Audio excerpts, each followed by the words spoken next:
My experience with recessions in the beauty industry has been that, generally speaking, people are going to be ugly or they're going to be broke, but they're not going to be both.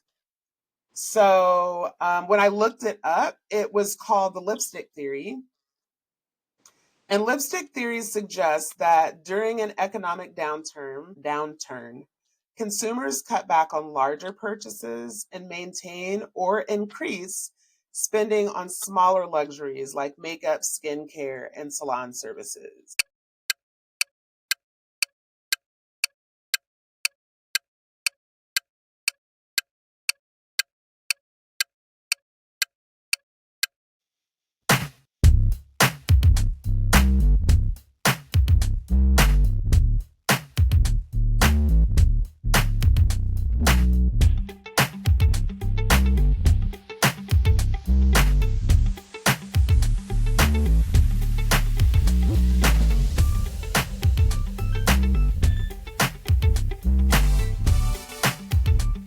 Black people can't be racist. Hey, welcome back to Black Behind the Chair. I'm Peppermint Petty, And I'm M-Pad. and we are two Black hairstylists who work on all textures of hair. In cosmetology school, we're taught not to talk about religion, politics, sex, and salaries, but this is what happens when Blackness meets the beauty industry. While you're here, make sure you subscribe to our channel. We love respectful discourse, so also leave a comment. Like this video, it's a free way to support our growth. Also, if you want to connect with us by phone or text, the number to reach us is 470-713-5905. You can do that anonymously or leave your @ if you want a shout out. So, M-Pad, what's up, girl? What's going on? I'm still out here existing. I'm a little more joyful than I have been the last couple times we've gotten together. I feel like slowly but surely I'm coming back to myself. That's great. Yeah. So I'm loving your vibe today. Give us one word to describe your hair. Um, Glamorous. Yes. I feel like you're about to read me like a give me a tarot card reading right now. That's the vibes. Ooh. I like it. Very Okay. mystical, very Yes. I love all witchy. that stuff. I Do you? cannot read those cards though. No. Okay. I'm And like, my okay. understanding is that's not something to play with either. Like if you're doing it, you No. need to know what you're doing. Exactly. My one word is undone. And so I was, for like 2 seconds, I played around with like, should I just wear like my um afro just undone? But no, I didn't want to. It wasn't like cute undone. It was just undone. Mm. So, I was actually thinking about twisting my hair. Have mm, you heard of that brand Rebundle? I think that's what they're called. mm-mm. So they have like, hair for braiding and twists and stuff, but it's all plant based. And so I'm curious how that works. Yeah, I would love to know more because I know you've seen all of the stuff going around about all the chemicals that are on the hair coming out of China. Yep. Yeah, so I would love an alternative. Yeah, that's why I was looking into it because, yeah, all the chemicals that are going into the fake hair. And, Hmm. of course, that targets like black and brown women. So, yeah, I saw that and I was like, huh. And I want to say the prices aren't really that bad. Like, I want to say it was like $40 for a bundle. Oh, I mean, I feel like that's affordable and comparable. Yeah. And it's biodegradable. So then Love that got that. me thinking, like, okay, if you were to keep it in your hair that long, though, would it just like disappear? Interesting. Like, would it break down? That's interesting. Yeah. I I have mean, because so you're many. showering, so it's definitely come in contact with moisture. Right. Interesting. I'm Yeah. intrigued. As you find out more, let us know more because I'm definitely intrigued. I definitely will. Very cool. So, what are you talking about and or not talking about behind the chair since we saw each other last? Um, Still just talking about everything going on, like politic wise. Yeah, yeah. Um, it is kind of interesting, I guess, because I would say most of my guests are pretty like woke. Hmm. So I wouldn't say that like not too many of my guests like don't know what's going on, but Hmm. it is interesting to kind of see certain people realize the greater picture, right? Like it is so much bigger than just Trump and Musk, and when they start talking about like police brutality or like other issues, and it's like, yeah, babes, we've been trying to get you here. Because then maybe some of this could have been preventable. Yeah. But because they weren't directly impacting you, you didn't really care. Welcome, welcome, welcome. Yeah. Yeah. And I was going to say, let me tell you what all you've missed, but no, do the work and figure it out, honestly. Right. Exactly. We can't spoon Exactly. feed you.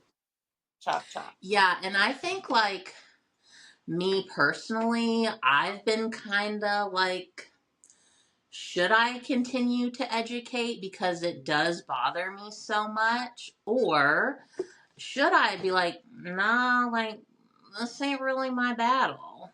Yeah. I know for me, it's like a case by case basis. Like if you catch me and I'm in a mood to educate, I will.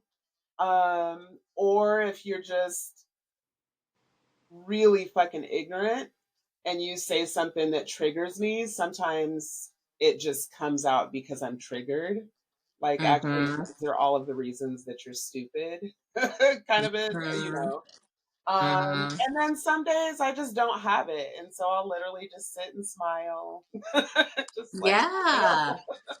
Yeah. I was yeah, talking to like two of my coworkers the other day because they still like drink Starbucks and stuff. And I think I was like, Starbucks, like, come on.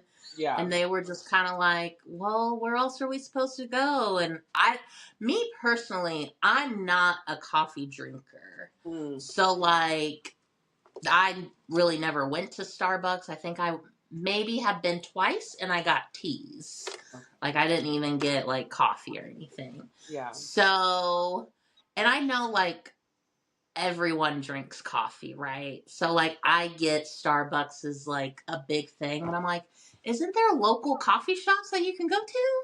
literally. Because Like, I am a coffee drinker. First of all, Starbucks is disgusting when it comes to coffee.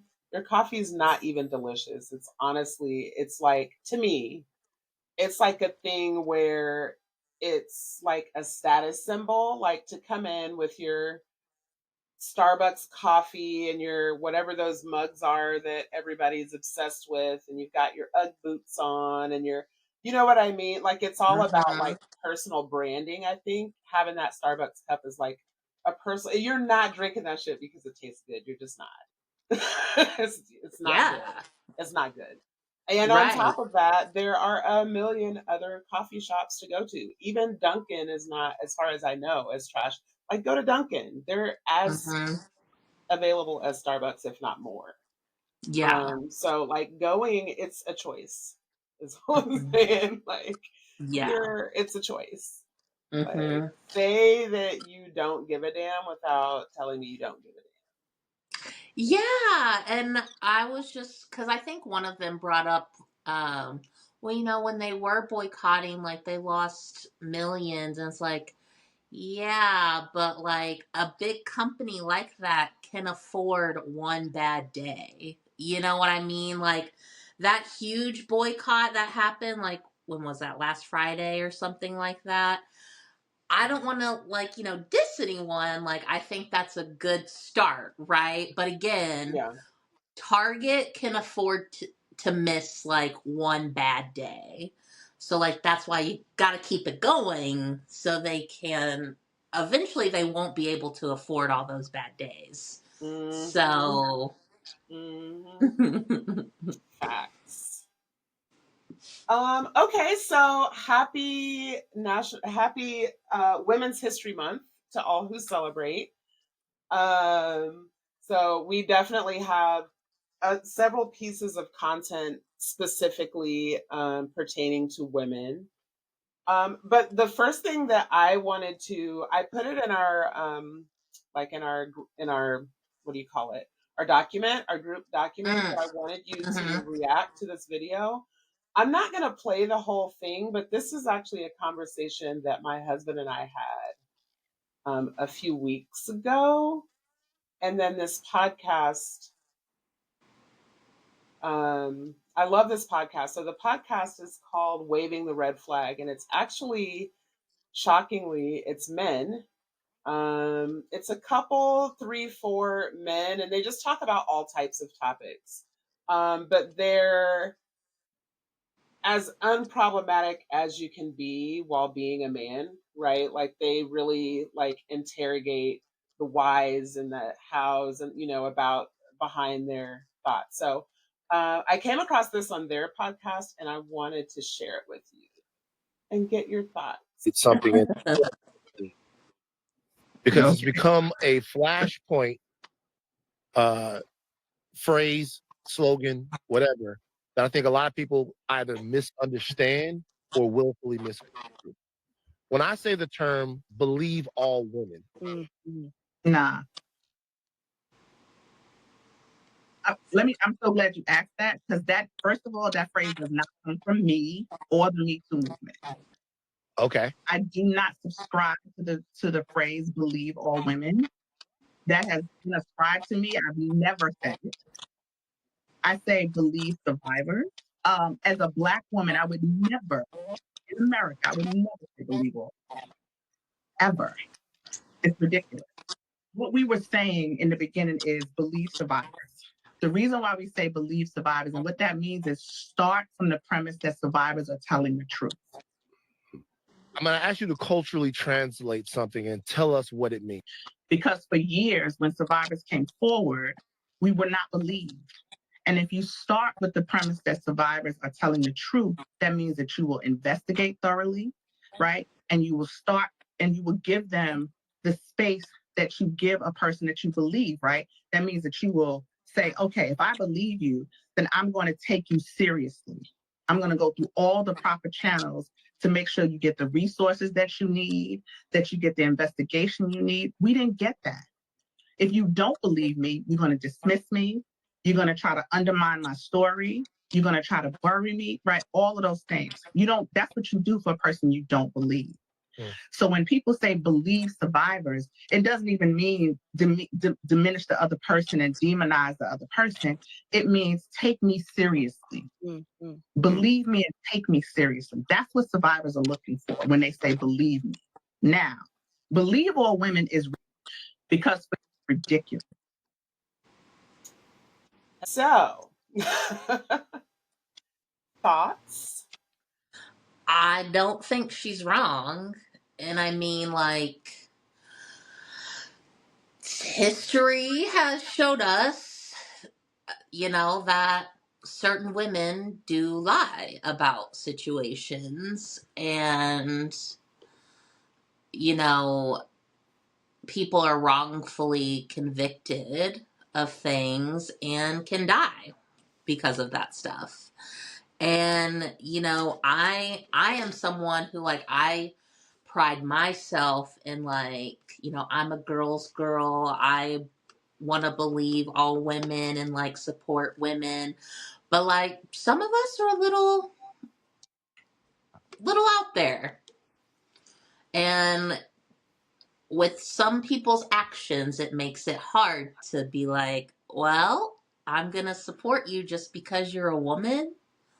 Yeah. Like women also do like bad things. Yeah.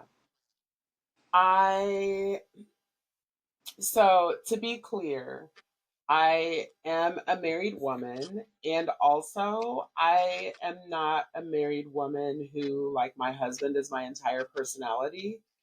Um my husband and I do, however, have a lot of deep discussions about a lot of deep things. And I think I've talked in the past before. I actually was just telling him last night about how much of a chauvinist he is about some things, even though he's come a long way. And I've shared, like, in the past, some struggles that we had, like, when it came around, like, the LBGTQ movement, and some of his, like, very problematic opinions around that.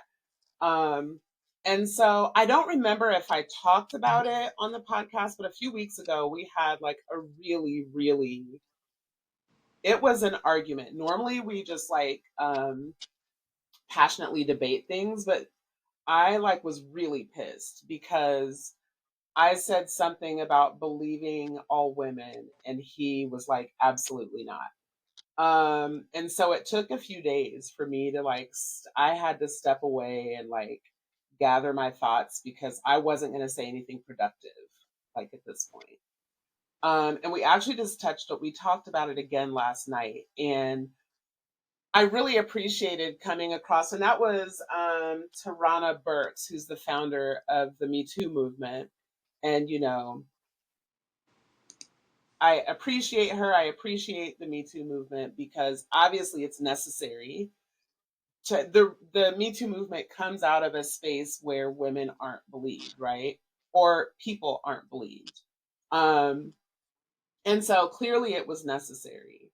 And but there is that piece that you just touched on and that they go on to touch on the podcast too, is like we can't we can't pretend like that there isn't a history of white women specifically lying about black men and men of color specifically.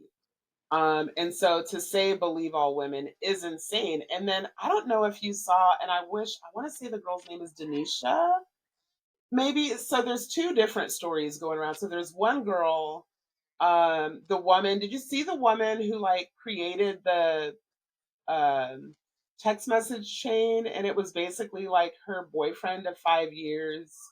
So the original message is like her boyfriend of 5 years was texting her 10-year-old daughter and saying some extremely inappropriate things. Did you see this going around? Mm-mm. Like, literally, kill him now is what I was thinking. Like, why is he alive? You know, whatever. And then come to find out, now it's looking like maybe that the mom is just like she created the text message chain and that the text message chain doesn't actually exist, and she like hadn't called the police, hadn't taught, like, it's insane. And so just to kind of go back to what you were saying about women sometimes are out there too, like that blows my mind that could even be a thing. Like, why would you lie about a thing like that? Mm-hmm. um One, because it's just evil, but also you're making it harder for people who actually are survivors of actual things that are happening. And this is the reason why, especially women, don't want to come forward when things like this happen because of assholes like that are just lying, that are lying. But like I was explaining to my husband last night, that the statistically, the number of women that lie about things like that is so low that it's like almost negligible. Like, very few people are lying about that. I don't know if Yeah. statistics change in a social media setting where people will do anything for likes and views, because that blew my mind to find out that that woman might be lying about her man and her 10-year-old daughter. What? Mm-hmm. Yeah. Well, and I was gonna say, like, were you watching or keeping up with the Amber Heard and Johnny Depp trial when that was all happening? Only in passing. So I feel like that was another case for me where, like, it was a little tricky to see like who's the bad guy. Mhm. And I don't want to say that like Amber is well, I do believe like Amber is a victim herself, but do I think that she probably also like maybe got a few good hits in on Johnny? Probably. But that also doesn't deny or excuse that he also abused her. And so during that whole trial, like it was because that was a big topic, like at my salon with my guest. And And you there talked about were, it on the podcast with us too. I remember yeah, having the conversation. Yeah. yes. And like there are a lot of, I mean, Johnny Depp is a big name. He has a lot of fans. So like he had a lot of support. And it just kind of blew my mind how Amber Heard was treated in the press. Because, you know, she won her case over in Europe or whatever. So clearly they found enough cause that, you know, backed her in saying that, yes, she was abused by Johnny Depp. And I don't think a lot of people know either, like, regarding that case, he sued her over here for defamation on an article that she wrote that she never named him.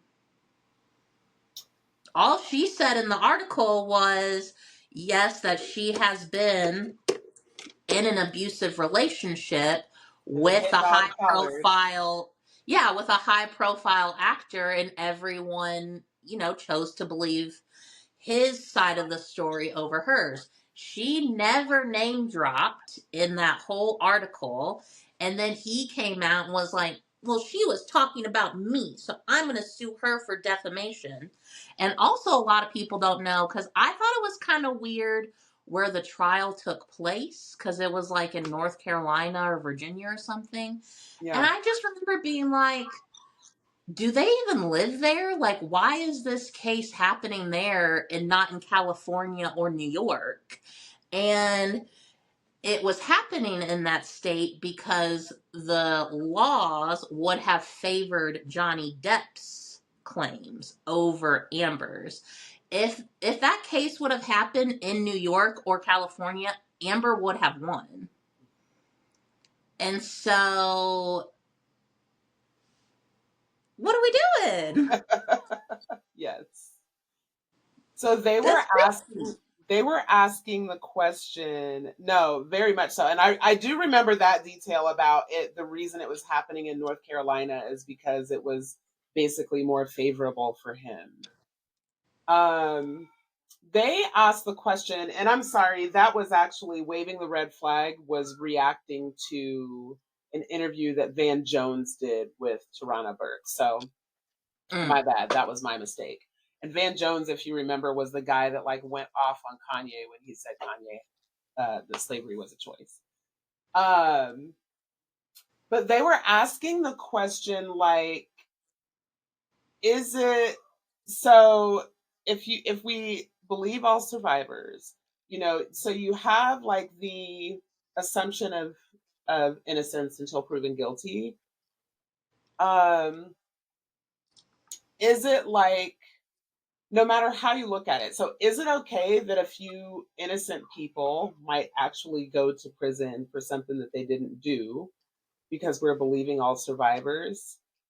Or that some women won't or people won't get justice because we're how do I want to say this? Like if you know, everyone has to go to court and like prove it, but sometimes it's not provable. But it's like either we're believing everyone and so some people are gonna be found guilty despite being innocent, or we're like going through each one and making women prove it when sometimes it's not provable. So am I making sense? Yeah, I think that's definitely hard, right? Depending on the situation. Yeah. Like, if someone hits your car, you could probably get proof that someone, you know, hit your car. Yeah. Now, when it comes to like sexual assault and all that stuff, I don't know, how do you, unless you go to the police and get like a rape kit and stuff, and which we've seen even in certain those situations, a lot of times nothing happens. Like, other than that, how do you prove that you Yeah. were sexually assaulted? It's very much giving my word against yours. Yeah. Yeah, Yeah. 100%. 100%. Whew. Well, and did you ever see I think it's called Daddy's Girls with Idris Elba and Gabrielle Union? It's a Tyler Perry movie. I Yes. have seen it, but it was a very long time ago. I I love that movie. But I always think of, like, Idris' character, he's portrayed as, this father who's struggling, like, because he's just a black man living in America and he's trying to take care of his kids. He's got a business that's, like, falling apart, and he's also helping take care of, like, his neighbors who are a little elderly too. And you find out that, like, when he was 18, he was at a party and he hooked up with a white girl and she got all in her feelings because he didn't want a relationship with her. It was just sex. And then she came out and said that he raped her. And it's just like, what? Yeah. Yeah. And yeah, everyone believed her. Hmm. And again, that's like a movie, but, like, this is also real life too. And if you can see that in the movie that someone was wrongfully convicted, and even, like, because I think in the movie he goes to jail for a little bit, but, gets out because he wasn't proven guilty. And it's like, well, he still struggled because of that. Like, it will forever be on his record that he went to jail. And if someone were to look into that file, sure, it might say, like, wrongfully convicted, but I'm sure somewhere it will still say, like, well, he originally got locked up because of a rape allegation. Yeah, it's almost like it doesn't matter if you're found not guilty because once you've been arrested, people just assume that you're guilty. you Exactly. know and we'll definitely touch on that more here in a bit because we got to get updated on the Luigi trial. Hey guys, it's me, Peppermint Petty, one half of the dynamic duo that is Black Behind the Chair. First of all, we want to thank you for spending your Sunday evenings with us. Every Sunday at 6 p.m. Eastern Standard Time, you can join us for salon things, politics, current events, news, jokey jokes, and more. We just love this little community that we're building of like-minded people, and we just want to say thanks so much for being here with us. We're trying to hit a goal of 500 subscribers by the spring, so if you could do us a quick favor and subscribe to our channel if you haven't already. Also, engaging with our comment by liking, sharing, and commenting allows the algorithm to do what it does. Lastly, if you have something to say to us, anything at all, a question about something in the beauty industry, a topic you'd like us to cover, leave us a voice message at 470-713-5905. You can do that anonymously or leave your social media if you'd like a shout out. And now back to Black Behind the Chair. So, in other news, also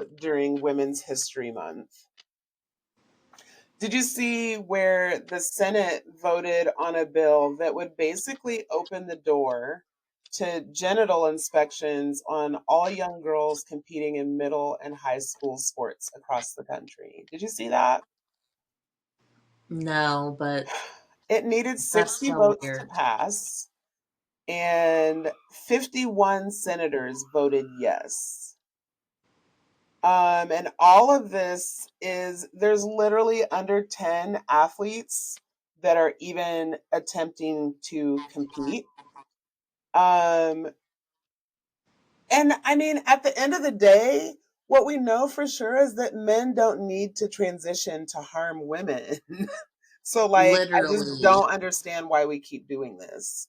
And so I just keep bringing it up because I don't ever want it to not, I don't want it to ever not be at the front of our minds. I reposted on our TikTok, there was a woman that was going in on why if trans women aren't safe, no women are safe. And like one of the things that she said was about how Black women are often masculinized. And so it's just going to be up to somebody to decide that, like, I look too masculine to be in the women's bathroom. You know, Serena dealt with it. The young woman at the Olympics, whose name escapes me right now, dealt with it. Um, and so this woman was going in on how if trans women aren't safe, no women are safe, and I think specifically Black women. And it's just gross, and so I just don't want to ever not have that be at the front of Yeah. our minds. And like they don't find it weird that like them as adults, y'all want to check what's going on in a child's pants? How does that not make you a pedophile? Literally. But God forbid a drag queen read a book. What? Literally. Literally. That is so weird. Yeah. And Did you like, go ahead? what are parents' response going to be to that? Like, are you going to be okay with a grown adult or whoever, like, checking your child's genitals? Yeah. I'm going to be in prison. Luckily, my children are adults, but I will be in prison because I have grandchildren Yeah. now. Like, I will be in prison. I'll be dead because I'm not even going to prison for like defending myself or my family. Like, just, you're going to have to kill me. Like, that's where we're Mm-hmm. at. Yep. Same. Did you see where Doechii had the internet in shambles because she said that straight men are a red flag? So I was hearing about it. I Yeah. can't say that I actually saw like the clip of her saying it, Yeah. but I've seen a lot of like reaction videos of people saying, like one guy I saw, he was like, now some of y'all were coming on here and saying how, bi people ain't your preference, blah, blah, blah. And we were supposed to be okay with that. But as soon as Doechii comes on here and says like cis straight men, well now it's like, well, what about me? It's like, no, no, no. Keep that same energy. Not Hmm. everyone has a preference, right? Yeah. So not everyone's gonna be attracted to a straight cis man. I mean, and to be fair, straight cis men are kind of gross. And I say that being married to one. I adore him, but like, the straight men are kind of gross. Yeah, so she was Yeah. on this show called Hot Ones. It was her and her friend. And she asked, like, what's your biggest red flag when dating? And she said, cis straight men. Well, actually, she just said straight men, I believe. But I just found it funny that a lot of the same men that were like trying to prop her up because, finally there's a woman who's not rapping about like twerking and her sexual, liberation and all of that, are the same men that now have a problem with it. And I think because they thought men have this weird, like, conservative streak where they think that women are not supposed to enjoy sex. And so they're always griping about, like, I love that the women are having their moment, that the women rappers are having their moment. Like, I Yes. love Cardi, I love Meg the Stallion, I love, love, love Glorilla. I love Doechii, she's dope. But Mm-hmm. they're all very different women, and I just think it's funny that one, they were trying to weaponize Doechii against other women. Like, they all we're all women. Like, and women are not a monolith the same way that Black people are not a monolith. Right. Um, yeah, I lost my train of thought, but that's that. Well, and I was gonna say, do you watch Love Is Blind on I Netflix? do. Uh-huh. Have you watched this season? I did. Okay, I didn't. I only saw like clips from what I saw. But are you like caught up and everything? Mm-hmm. Okay, so that was a topic of discussion on like TikToks that I saw, was like a lot of the women said no to the men. And when it was asked why, a lot of them talked about how like their political views didn't line up. And I think men need to realize that like women do care about that stuff. So like, especially in today's climate, right? Like, sure, maybe back in 2020 you could have gotten away with like, I just don't talk politics, like blah blah blah, or I'm neutral, or I'm a libertarian. Like, okay, well, now we're gonna need you to like pull up your bootstraps and have original thoughts and opinions about certain things, or you no longer get access. Well, and that's the thing. They're crashing out because it's like they Yeah. feel entitled to having sex with women and they're mad because women don't want to have sex with them. But like, Hmm. you don't even believe I should have autonomy over my own body. So why would I let you touch it? Absolutely not.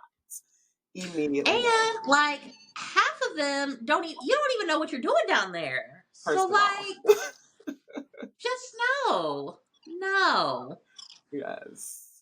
Yes. The Have more not I taken. watch shows like that, or like kind of really any reality show with like the frat bro mentality, I'm just kind of like, do you even like women? And like, it's okay if you don't, but like, Mhm. be who you are. Mhm. But don't sit here and like say like, oh, you're this big alpha man who's like so dominant and blah blah blah.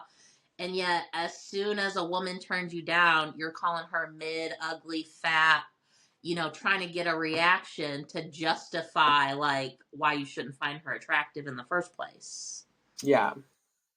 Like Not to that's never mention, made sense to me. absolutely not. And not to mention that I feel like a real alpha man would know that sometimes you need to follow.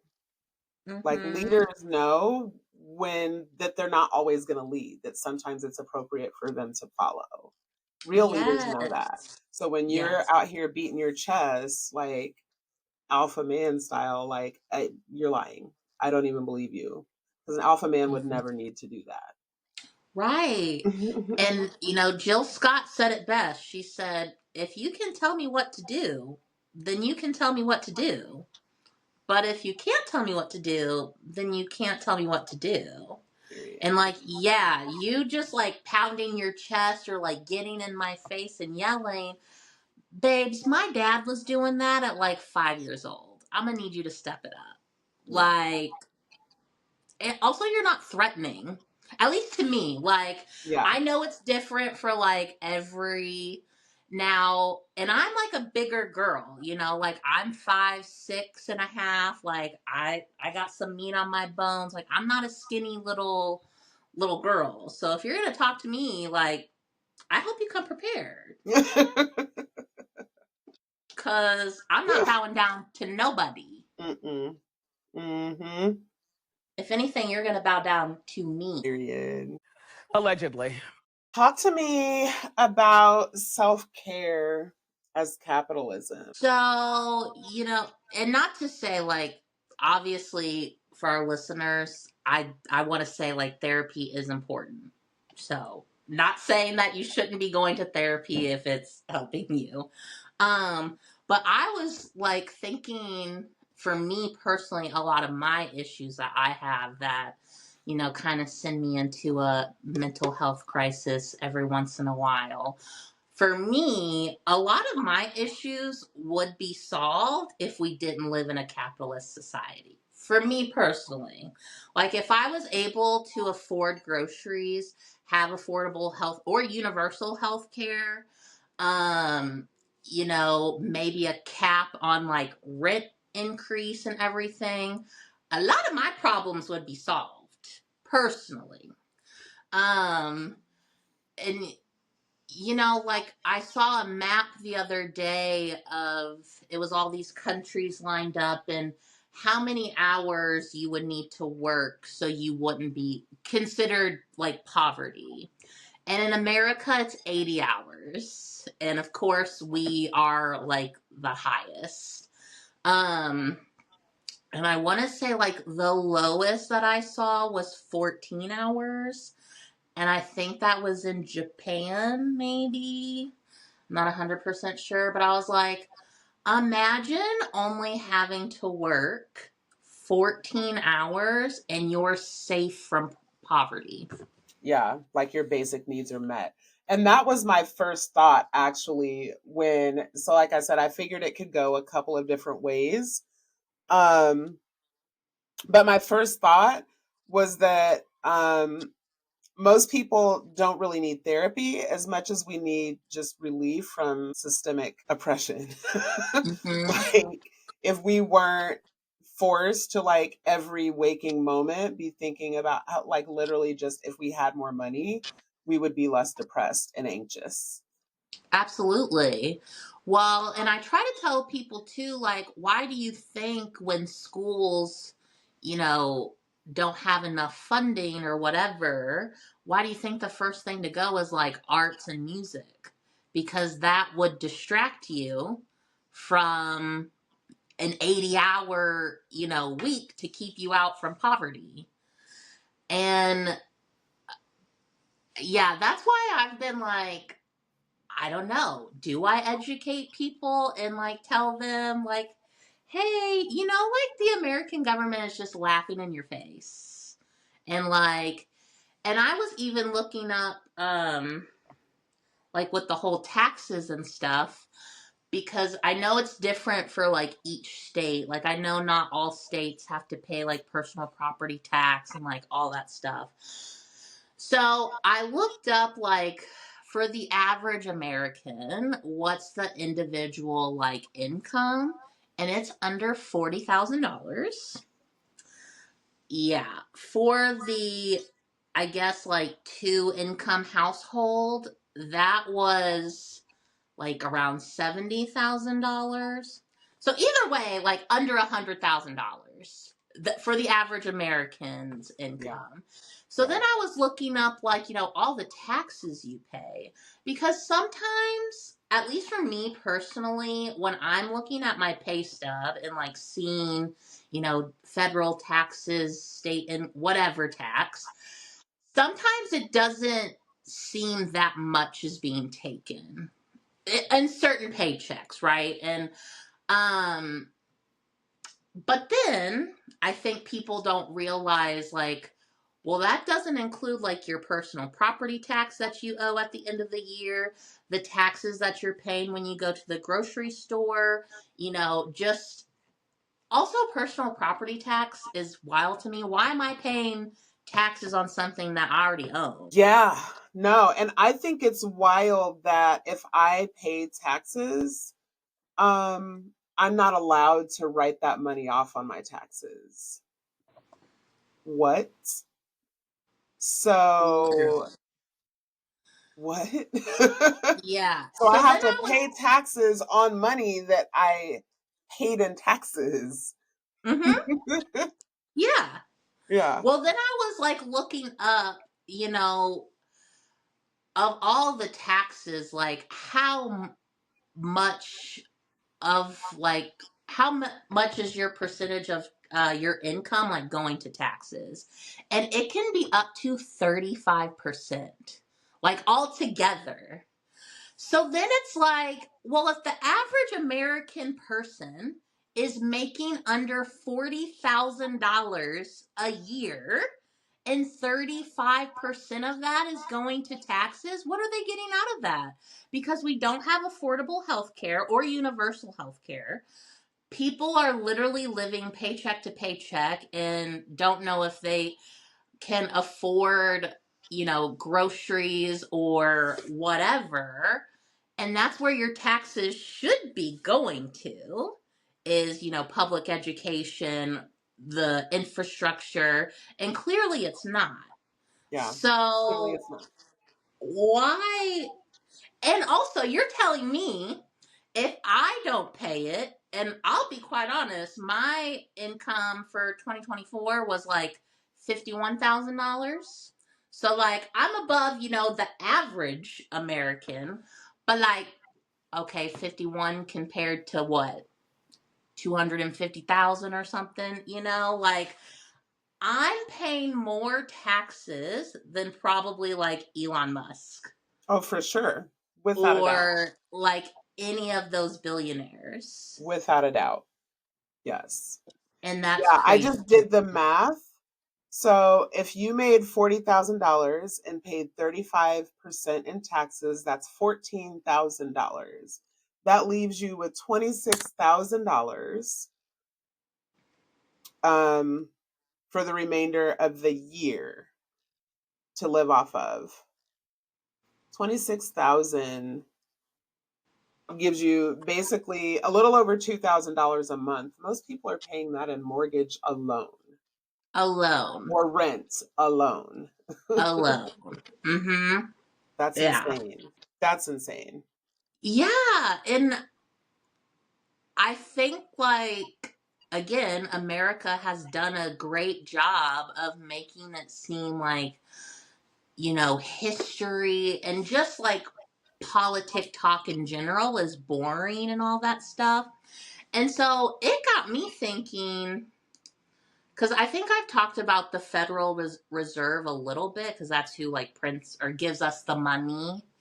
And so I was doing a little history on the Federal Reserve, and they were created back in 1913. And also, a lot of people think the Federal Reserve is like a government entity. It's not. It's all owned by 12 banks. 12. Yeah.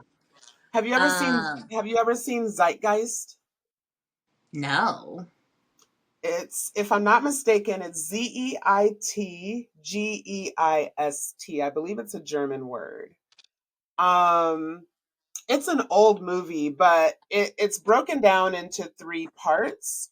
And the very first part talks about the origins of the Federal Reserve and like what it is and what it does. And Okay. yeah, it's fascinating.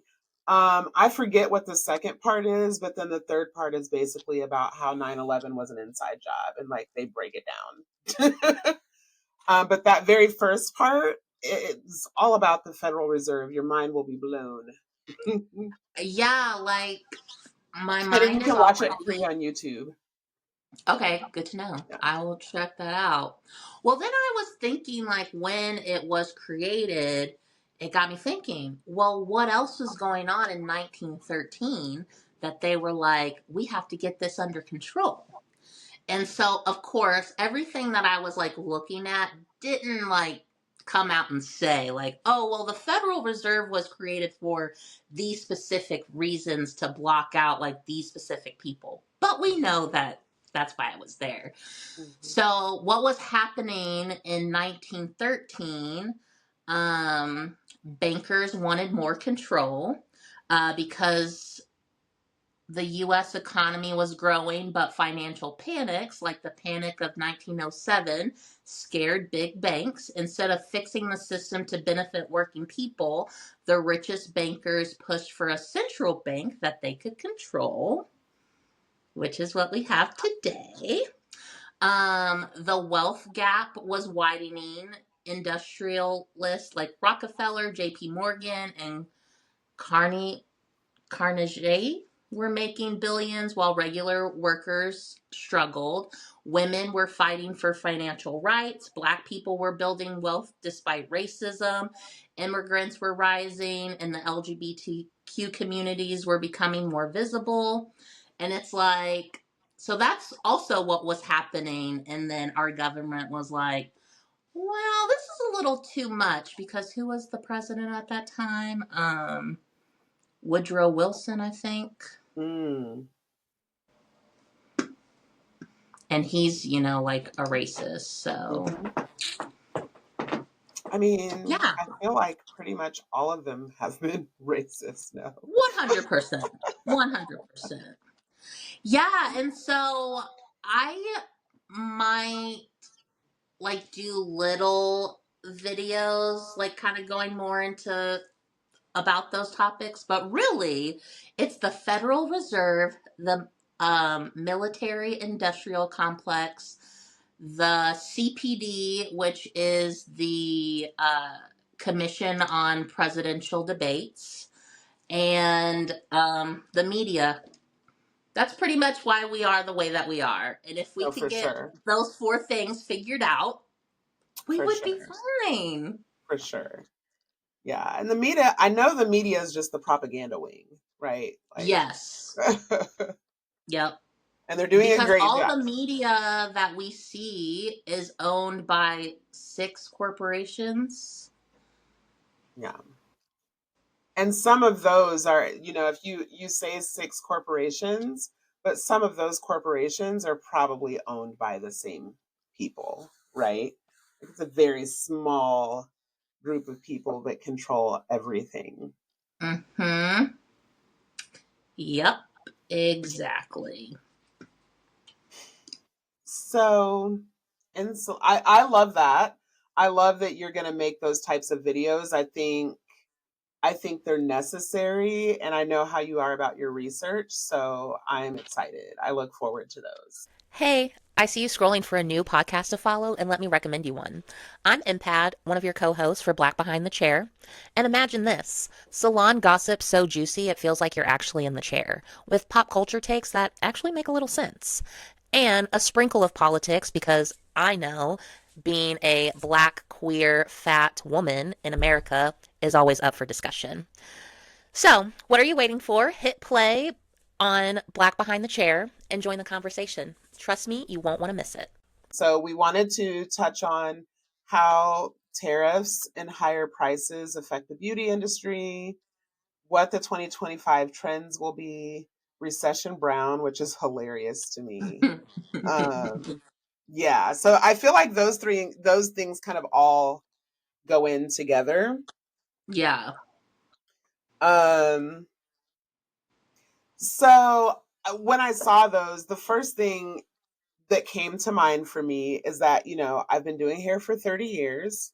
We've gone through a couple of recessions previously, and it seems like I'm always making like a big kind of life decision, life change when the recession hits. Like, so the one in 2008, 2009 is when I first decided to become an independent stylist.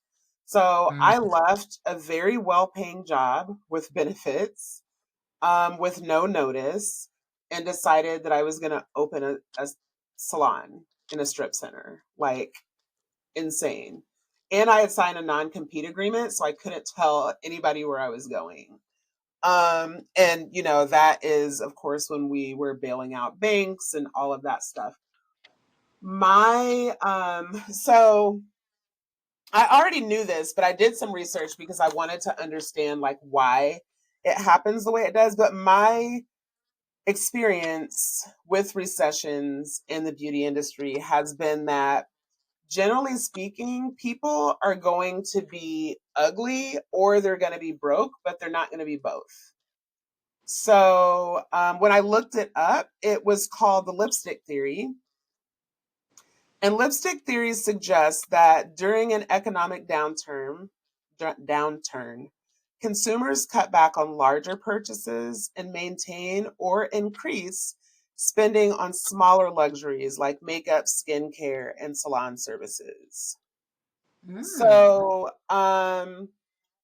will the tariffs force us to raise our prices? Probably. Realistically, probably. I don't know like what percentage of our stuff comes from overseas and where it's coming from. I should know that. I don't know that. But will we be forced to raise our prices? Probably. And I know that's not something that hairstylists like to do or talk about. But you should not be eating the cost of your clients looking good, right? So will we need to raise our prices? Probably. Are people maybe gonna have like larger gaps between appointments? Sure. Maybe they'll only get highlights like every other time instead of every time, Like, will it affect us? Yes. And also, I feel like if we take appropriate action now, and using like even 2020 as kind of a guideline, because we had to make some adjustments in 2022. And just start making those adjustments now, like, and just buckle down. You're gonna, and I'm when I say you, I mean us, right? Yeah. We're gonna be fine. Like, just be really cognizant when you're mixing that color, mix small batches. Like, don't stop throwing half a tube of color down the drain, because you overmix every time. Like, just be smart. But I think, as a general rule, hairstylists in particular, we're pretty recession proof. That's good to know because this will be like my first recession as an adult. Mhm, Like, mhm, obviously, I was alive in 2008, but I mhm. was in middle school. Yeah. So didn't really know like what was going on. Mm. I was a little concerned with just everything, just prices going up at the grocery store, and then Trump coming in, and then the whole tariffs thing. I was low-key kind of like, well, the first thing people are going to cut are luxurious services, because I feel like where I'm at, I was kind of hearing it already, because people are always complaining about prices and hair and stuff.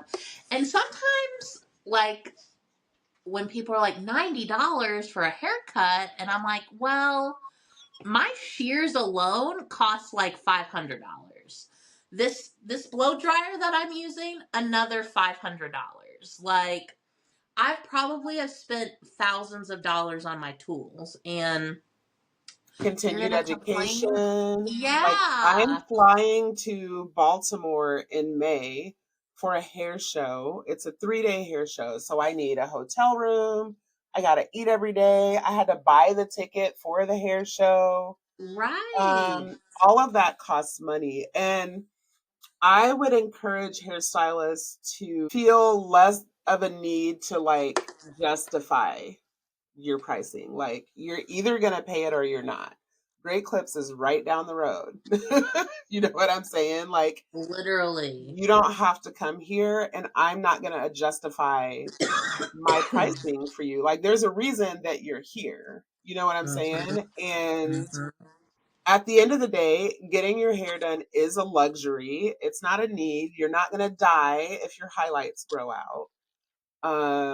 So the same way that you're going on vacation and buying your Birkin bags and driving your fancy cars, like, you not being able to afford to get your hair done is not my problem. Number one, we don't Yeah. get special pricing on groceries and mortgages, or housing, to Right. like, we're paying the same price as you're paying for eggs, babe. In Literally. fact, I'm not even buying eggs. I'm about to get some chickens because eggs are crazy right now.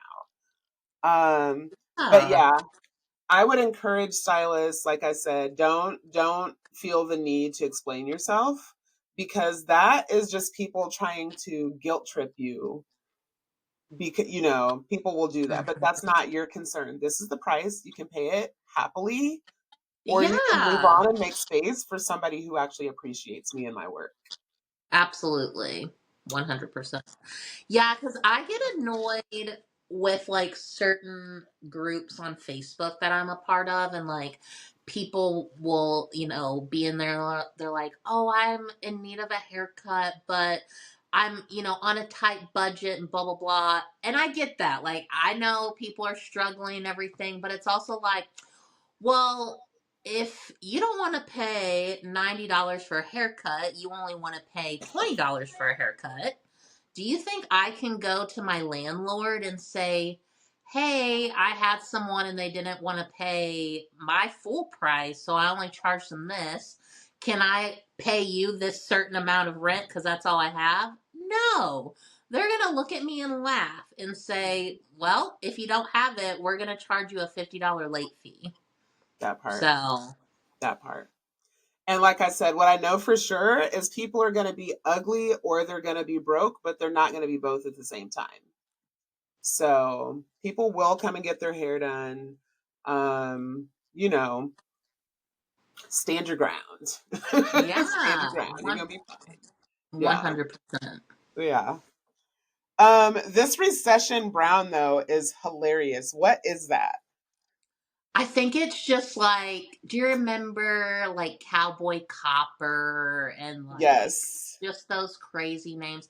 So sometimes when hair trends come out like that, I always think, you know, the nail polish like OPI Hmm.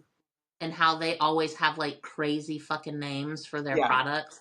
Yeah. I always think like when these hair trends come out, are there like 10 hairstylists like in a in a room together and they're Like like, a think tank, okay, a hairstylist think yeah, like tank. let's create these crazy, like different names for these types of styles and colors, even though like I would get so frustrated when like people would be like, well, I want a wolf cut. I'm like, so a shag. And they're like, Yeah. no, a wolf cut. And I'm like, yeah, that's a shag. Yeah. Or, you know, you have some of the older guests. I would be like, I just want the feather or the what's her name, Farrah Fawcett, and I'm like, Hmm. so layers, and they're like, no, like the feathered look, and I'm like, Hmm. Layers. layers. Yeah. And Yeah. it does get a little frustrating. I feel like in our industry, right? Because our industry is so cool, like everyone thinks that they know what they're talking about because you can go on YouTube and like look up a wolf cut or look up a Hmm. cowboy copper and so many videos will come up. Yeah. But then it's like, if you don't truly understand, like, well, what makes that cowboy copper? What Yeah. makes that a wolf cut? When you go to a hairstylist and you're just talking nonsense, like Yeah. I know for me personally, when I do colors now, especially when it's like a red, a copper, or like anything that's too warm or too cold, I always ask my guests, like, okay, well, what do you like about that picture? And like when you say copper, what does that mean to you? Because Yes. copper to me, that's orange. Yeah. But to a lot of people, copper is more like caramel. And Or caramel, auburn. yeah, and Yeah. caramel to me, like, yes, it's warm, but like that's like gold. Caramel to me is gold. Yeah. So like, Yeah. I know I see people, stylists all the time on, I follow a lot of industry pages that, hairbrained and the like behind the chair. And I always see stylists fighting about like the names of things. Like you said, the cowboy copper, it's literally just copper, right? mhm, Or the shag or whatever. I don't care what you call it, bring me a picture.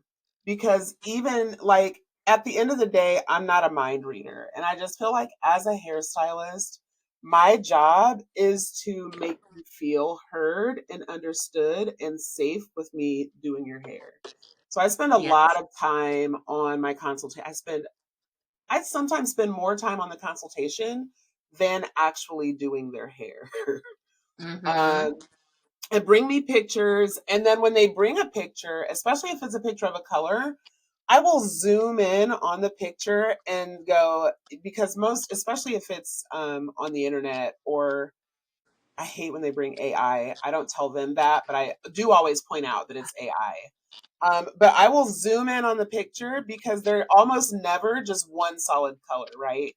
There's always mhm, different tones. So I'll zoom in and I'll go, so are you looking at this shade of brown, like where it's kind of shaded? Or are you looking at this one where it's a little more golden? Or are you looking at this one? You know what I mean? And just really yeah, drill into that. I don't care what they call it. I'll never forget this person. And this was like 15 plus years ago because I was actually working for a company at the time, and I was in Indiana, and this kid came in and he wanted a California burr, is what he called it. And we didn't have it was more than 15 years ago because we didn't have the internet like that yet. And so I couldn't just go and Google California burr haircut. You know what I mean? It was up to us to just figure it right, out. And so I said, I don't know what that is. And they're like, oh, well, I'll just go somewhere else. And it's like, well, no, like, relax. Let's talk about this because I know how to cut hair. I just Yeah. need to understand what it is that you want from me. I've never heard that name. So I may Mm-hmm. not have ever heard of California copper, but I can give you California copper. I'm sorry, cowboy copper, right? Let's talk about it. Let's see how we can Yeah. get there.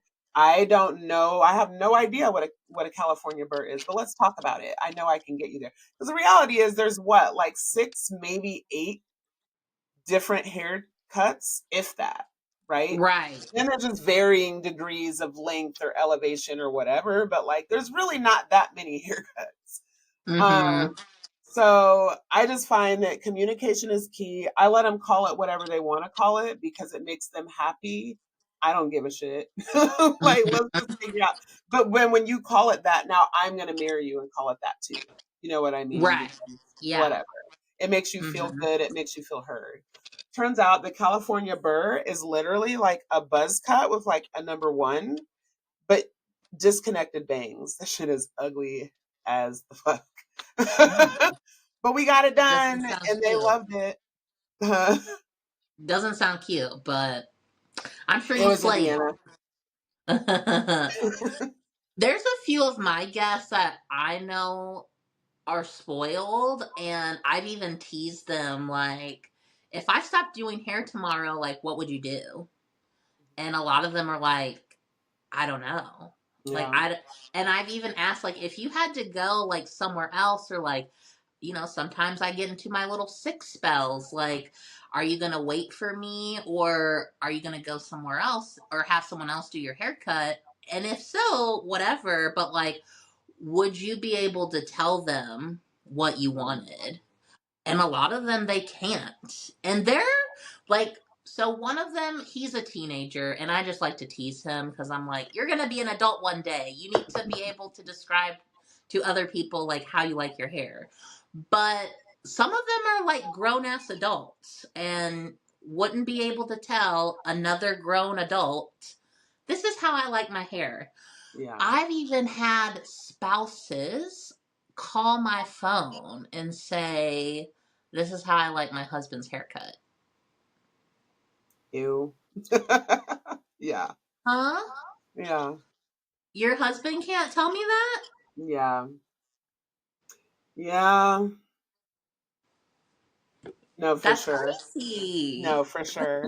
And this is why I sometimes wonder because I always say I am not a people person. I do not like people, like really at all. So the fact that I've managed to be behind the chair for almost 30 years, it'll be June is like the my 30-year graduation of like graduating cosmetology school, June, 30 years. Crazy. The fact that I've managed to be in this industry that long and people really get on my nerves. But I've just learned to be patient with them and like I said, make them feel loved on and heard and like cared for. Mm-hmm. But I'm gonna tell you, it takes it all out of me. Like I leave it all on the floor. When I leave that thing, it drained me. Okay, the day always drains me. Sometimes I have a lot of intrusive thoughts No facts. behind that chair. And Facts. sometimes I like to tease, like, some of my guests. If they're being, like, annoying or something, I'll be like, have you ever seen Sweeney Todd? Like, is that where we want to go today? Just to wrap this up, because I know we've already done our first hour, but speaking of that, um, you also wanted to talk about when clients try to tell you how to do your job. That is certainly when the intrusive thoughts come in. But I've learned, again, I just will say, did you want to do your hair or did you want me to do it? Because if you want to do it, I'll go sit down. I haven't even had a break today. Li- Literally. I had a um, guest who, and she's super sweet, like, and she has money, and she sees one of the other stylists, but she'll come to me if she can't get her in. And I remember she does like a touch up and highlights, but she's probably like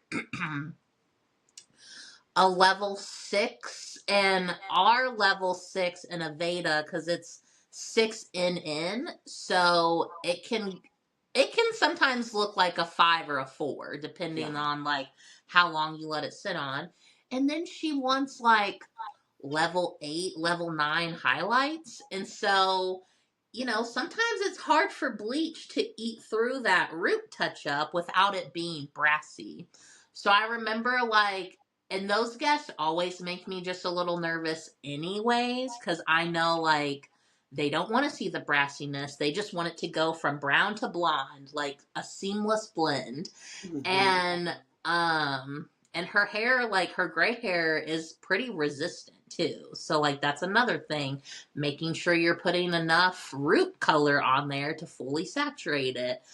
And I remember I was going to do her touch up first and then her highlights, and she was like, "Oh no, the other stylist does like it both at the same time." And I was like, "Okay."